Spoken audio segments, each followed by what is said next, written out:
बुद्ध और उनका धम्म। Baba Saheb doctor Bhimrao Ambedkar. Audio संपादक मनोज कुमार बौद्ध। नमो बुद्धाय। एक शिक्षाओं की यही विशेषता है कि यदि कोई उन्हें सिद्ध नहीं कर सकता तो उन्हें कोई असिद्ध भी नहीं कर सकता। पक्षपाती एक तरह के तर्क देते रहते हैं, विरोधी दूसरी तरह के। न उनके तर्कों से कुछ सिद्ध होता है और न इनके तर्कों से कुछ खंडित। लाभ इतना ही है कि जबान की लपालपी अथवा शास्त्र चर्चा युग युगांत तक बनी रहती है। हमें किसी की सांप्रदायिक मान्यताओं का खंडन करते फिरने की आवश्यकता नहीं, किंतु यदि वे हमारे सांदृष्टिक धर्म पालन के मार्ग में बाधा बनकर खड़ी होती है तो उन्हें भी कदाचित आड़े हाथों लेना ही पड़ सकता है। जिन्हें भारतीय विचारधारा और यहाँ की सांप्रदायिक मान्यताओं का उतना परिचय नहीं, वे जहाँ भी पुनर्जन्म, कर्म, मोक्ष आदि भारतीय संस्कृति के सुपरिचित शब्दों को देखते हैं, वहाँ उनके मनमाने अर्थ करना अपना जन्मसिद्ध अधिकार मानते हैं।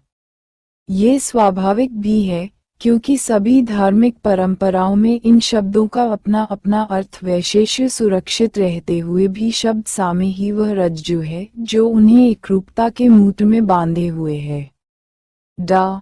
अंबेडकर ने अपने इस ग्रंथ के द्वारा पुनर्जन्म, कर्म, मोक्ष आदि सर्वजन परिचित शब्दों के बौद्ध अर्थों की विशेषता को प्रकट करने का प्रयास किया है।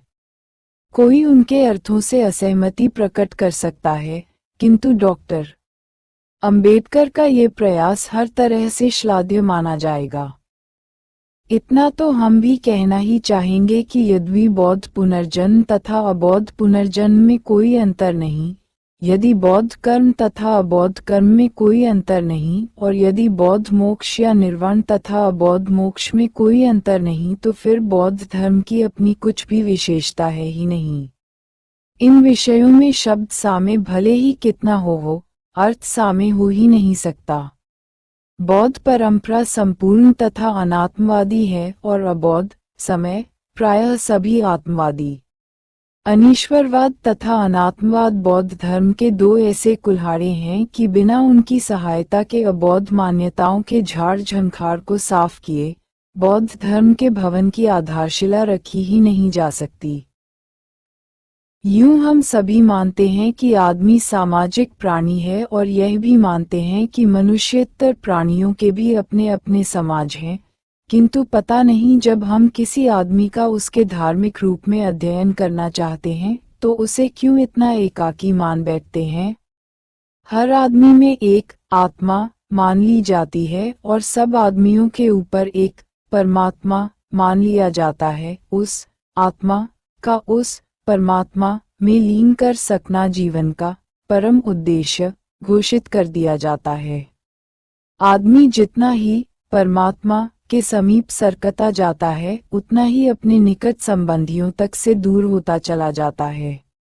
ऐसा क्यों न हो जब गुरती के साथ ही यह शिक्षा दी जाती है, जाके हृदय न राम वैदेही तजो ताही कोटि वैरी सम यद्यपि परम स्नेही। तज्यो पिता प्रहलाद विभीषण भाई भरत माता। किंतु भगवान बुद्ध के धर्म की आधारशिला आदमी आदमी का परस्पर का योग्य संबंध ही है। ये सचमुच खेद की बात है कि इस विषय में बौद्ध धर्म तक के बारे में लोगों के मन में सर्वथा गलत धारणाएं घर किए हुए हैं। पहले तो केवल इसलिए कि बुद्ध ने जो कहा वह प्रायः भिक्षुओं को ही संबोधित करके कहा, दूसरे शायद इसलिए भी कि संगीतकारक भिक्षु ही थे और उन्होंने स्वभावतः उन्हीं बातों को अधिक महत्व दिया होगा जो उनसे संबंधित थीं। लोगों ने बुद्ध धर्म को भिक्षुओं का ही धर्म समझ लिया। भिक्षुओं की संख्या कितनी भी अधिक रही हो, भगवान बुद्ध के गृहस्थ उपासकों की संख्या उनसे अधिक ही रही होगी। इसलिए बौद्ध धर्म जितना भिक्षुओं का धर्म था उतना ही गृहस्थों का धर्म। फिर उन भिक्षुओं को चोव, पिंडपात, शयनासन तथा रोगी होने पर दवाएं आदि देने वाले गृहस्थ लोग ही थे।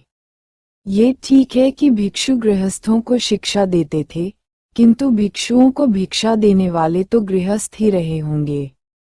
इसलिए बुद्ध शासन जितनी मात्रा में भिक्षुओं पर निर्भर करता था उससे कम मात्रा में गृहस्थों पर नहीं।